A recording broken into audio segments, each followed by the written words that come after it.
All right, so this was the first board briefing of this school year on August 8th. All the trustees were present. They discussed an update on the STAR results, as well as briefly the goals and restraints resetting process. So the district's report is very detailed. There are about 58 slides, and Superintendent Elizalde explained it for an hour. I'll try to do the most condensed version that I can here. But the first thing they discussed was the new format of the STAR test. So they call it STAR 2.0. The biggest things are the inclusion of short constructed responses and extended constructed responses. So basically short answer, extended answer, in addition to multiple choice. Also, all of the students tested on the computer as opposed to a paper test. And then this year, they scored the written responses with an automated scoring engine or artificial intelligence AI, basically. And that was a difference from previously when they just used human raters. So this first graph is just domain 1. It includes 3rd through 8 ELAR, English 1, and English 2. District scores are the second column to the left, so where you see Dallas ISD. So there was a slight decrease from last year. And this is a comparison to basically all the other urban school districts as well as the state. And the percentages at the bottom next to each district's name are the percentage of economically disadvantaged students. So basically right next to San Antonio ISD, DISD, the majority of our students, almost 88% of students are economically disadvantaged. So they did want to highlight just the differences in urban districts. For example, Austin ISD, only about half of their students are economically disadvantaged. They then shared the percent approaches for 3rd through 8 ELAR, English 1, English 2. They also did a comparison to the other urban school districts. I just pulled out the DISD data for our purposes. They show the past 6 years data. So the column to the far left for all the graphs is 2018 to 2019. And then that's basically our pre-pandemic data. In 2019 to 2020, there's no data because they didn't administer a STAR test. And then in 2020 to 2021, which you can kind of see there's decreases in all of the graphs for that. That's because that was the first year back from COVID. So call it that COVID slide. The black dashed line indicates the year in which the testing format changed. So last year was the first year that they used STAR 2.0, and then this year's data is the far right column for all of these graphs. So the story the district told is basically with this data, you can see for approaches for 3rd through 8 ELAR, they said, and English 1, they said these are kind of yellow light data. So there's a decrease from last year, and the district is kind of right in line with where it was pre-pandemic, but obviously the district hoped that it would be far past that at this point. English 2 is actually more of a success, a green light. So there's an increase from last year and, significantly higher than they were pre-pandemic. This is the same data for meets for English 3 through 8, English 1, and then English 2. So for ELAR and English 1, so slight decreases or stayed the same, a little bit above where they were at pre-pandemic. So yellow light data. And then again for English 2, more of a green light. So significant increase from last year and then significantly increased from pre-pandemic. So they said that was a green light. They also said part of the reason for that might be, most students are taking English 2 as sophomores, so they've been with the district for a while. So basically, the longer that students are with the district, the higher of a chance they have to succeed.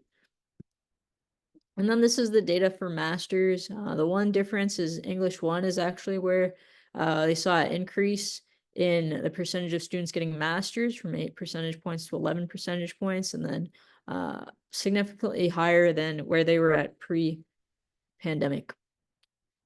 They also wanted to do a comparison. So this is similar to the first graph that was shown, but it is only pulling out the economically disadvantaged students and looking at the data for those students. And they wanted to share this because it, highlights that when comparing students who are economically disadvantaged, Dallas ISD is actually outperforming a lot of other districts. So they're basically right in line with where the state is at 40%. And it's significantly higher than some of the other districts that have far less economically disadvantaged students, such as Austin ISD. Almost 88% of students in DISD are economically disadvantaged, and those students are outperforming their peers in other urban districts when you look at those similar demographics. They also wanted to share data on specific student groups, like African American students and emergent bilingual students. So for 3rd through 8 ELAR, they said that, they're closing the gaps between African American students and all other students when compared to the state, but there are still gaps present. For emergent bilingual students, the reason that these graphs are all red is because in those areas, the district actually is doing better than the state. So that's why you see, +2 or +3. So they said that that was a success. This is the same data for English 1, and the gaps are a little larger for African American students here. So they did say that while they're closing the gaps, they need to do it at a more accelerated rate for African American students. For emergent bilingual students, again, outperforming the state in English 1 in all pretty much of the tiers, approaches, meets, and masters. It's the same data for English 2. So gaps are still pretty significant for African American students. For emergent bilingual students, the district is outperforming the state. And then they also showed the data broken down by each grade. I'm not going to go into every grade, but some of the highlights they shared were 3rd grade reading language arts. So as you can see, it says, the gap is widening, but they did want to emphasize that basically the 3rd graders who tested in 2024, they were in kindergarten in 2020 to 2021. So that was the year that students were coming back from COVID. It actually was the year that had the lowest enrollment of kindergarten students. A lot of parents, were choosing to not send their students to school. It's not mandatory for kindergarten, or they might not have been sending them to the classroom. They might have been doing virtual learning. And at that time, the district policy, if a student had displayed symptoms for COVID-19, they would have to stay home at quarantine for 10 days. Same thing would be true for the teacher. So it was just a very inconsistent time and students learning. And they actually did an item analysis for the TEKS for the 3rd grade reading test. And it showed that the lowest performing TEKS were found rooted in that, foundation of literacy that the students should have learned in kindergarten. So they just provide an explanation of why there might be some increases in the gaps between the district and the state. And then they also wanted to compare the cohorts. So essentially, for example, last year's 3rd graders became this year's 4th graders, same group of students. How did they compare? So in a lot of they did better, but did want to highlight 5th to 6th grade and then 8th grade to English 1 or 8th grade to 9th grade. So in both of those years are kind of transition years where students might be moving buildings, from elementary to middle or middle to high school. For 5th grade specifically, though, slightly over half of the students in DISD are emergent bilingual students. And in 6th grade, the majority of them, that will be the first time that they take that test in English as opposed to Spanish. So they said that's probably why there is a decrease there. It's their first time testing in English. And then for 8th grade to 9th grade or 8th grade to English 1, they said historically that has always been a year in which students perform worse. It's a transition year, but that is pretty consistent across school districts and has been, a trend for years. So this is the same basically format of data, but now we're looking at 3rd through 8 math and algebra 1. So DISD is the second graph from the left. So there's a decrease from last year. And then again, here's a comparison to all of the other school districts, urban school districts, as well as the state. Again, they shared percent approaches, meets, and masters. This is the data for the approaches. So they did say it's more of an orange light or a red light, a little bit more of a severe situation because there's a significant decrease from last year's data, and the district is not where it was at pre-pandemic. For 3rd through 8 math, Algebra 1, it's a little better. There's an increase from last year, but still not where they were at pre-pandemic. And then this is the same data for meets and masters. So similarly, a lot of decreases or just kind of staying the same, but not where the district was at pre-pandemic, which is why they said, this is a more kind of urgent data set, more of an orange light, red light situation. And then this is the data, but pulled out for just economically disadvantaged students. So comparing across urban school districts, but only looking at economically disadvantaged students. And this is a better comparison, the district said. So when you compare the district to the state, they're actually outperforming for this subset of students. And it is the majority of students in DISD are economically disadvantaged. Basically tied with Houston in terms of outperforming the other school districts, especially when compared with Austin ISD, which has a significantly less percentage of students who are economically disadvantaged. And then this is the data for specific student groups, African-American students and emergent bilingual students. So for approaches, the percent approaches, they're actually, the African-American students are outperforming the state. So that was a positive. For meets and masters, they're actually right in line with the state or a little below. For emergent bilingual students, they're outperforming the state. So that was a success the district shared.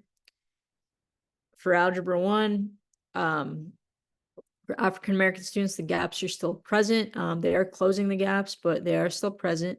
Emergent bilingual students, they're outperforming the state at a pretty significant margin in some areas.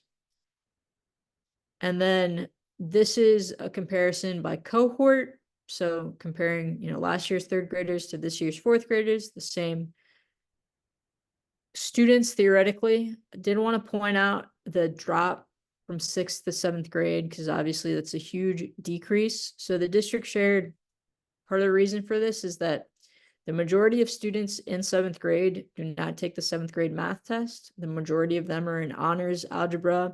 So they're kind of fast tracked to take 8th grade math at the end of the year.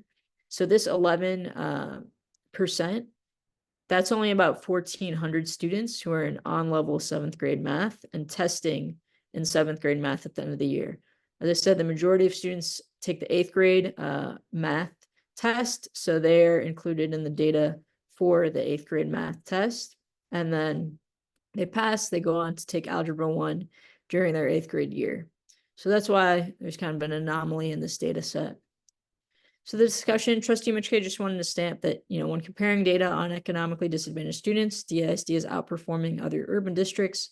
And we have slightly more than 50% of the students are emergent bilingual in DISD, and those students are outperforming the state.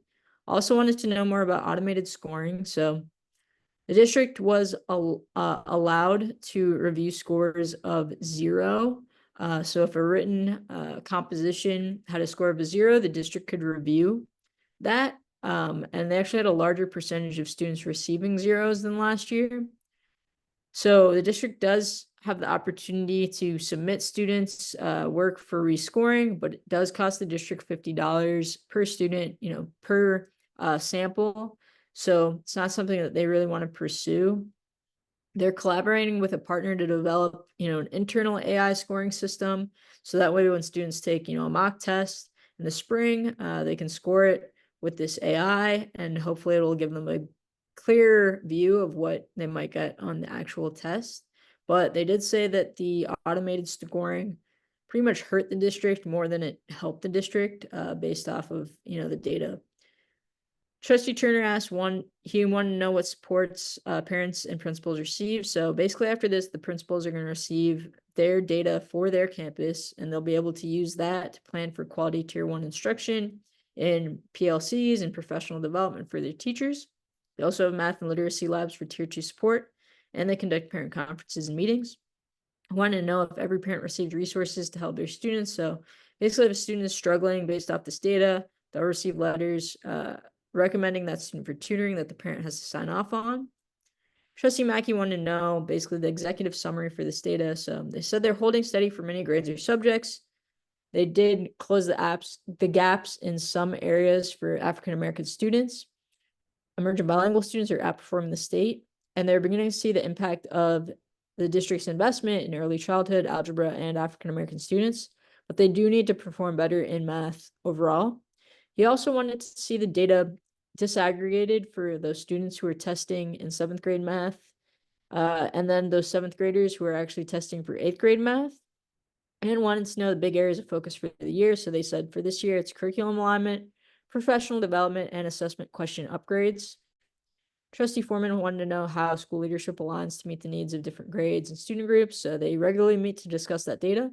Also wanted to know resources for campuses with large African American student populations. So those campuses receive additional tier 2 and 3 support, and wanted to know how the district receives input from principals and teachers. So they're conducting an item analysis with each campus, and then some other supports are they made adjustments to the curriculum in bilingual classrooms, and that's based off feedback from teachers. And they're also structuring ESL and bilingual classes, so students receive 50% of instruction in English and then in Spanish. Trustee Curry wanted to know about the high quality instructional materials, specifically Amplify and Eureka. So some schools piloted that curriculum for the past couple of years, whereas other campuses just adopted this year. So they're going to pull the data for the pilot schools to see if their data is much better than their counterparts. And then how is the curriculum implemented in non-traditional classrooms like Montessori? So they differentiate the curriculum, and they said that the biggest gains are when the curriculum is taught to fidelity and adapted to fit the needs of the students. Also want to know if all districts experience declines when students enter high school. They said yes. Trustee Karen just said, based off this data, there's no better urban school district for economically disadvantaged students, specifically when it comes to reading and writing. And then Trustee White just wanted to know what resources are available for parents. They need to be more strategic and communicate those resources to parents in multiple venues. Was an area of growth that the district identified. And then the goals and constraints for setting process. So basically the student outcome goals, the current student outcome goals, the target date for them is the end of 2025. So that is why the district is needing to adopt new goals. And the beginning of this process will start with a community listening process. So it'll be an opportunity for the public to hear the context of the current goals and restraints and provide written feedback. They want to have one meeting per district in person and then one virtual meeting per district, and have 2 trustees co-host each meeting. This is basically the timeline. So right now, the community's, going to provide feedback, and at the same time, the administration will complete root cause analysis, data analysis to identify how we did on this current set of goals. They're then going to submit a draft to the board that the board will review and then adopt, at the beginning of next year. And Trustee Mishke just wanted to know if a survey would be administered so the board can get focused feedback, because sometimes in community meetings, the public has valid concerns, but they're not always relevant to the topic of the meeting. So they said, yes, questions on the survey will hopefully guide community discussions. And yeah, that was the whole board briefing. So we'll stop sharing.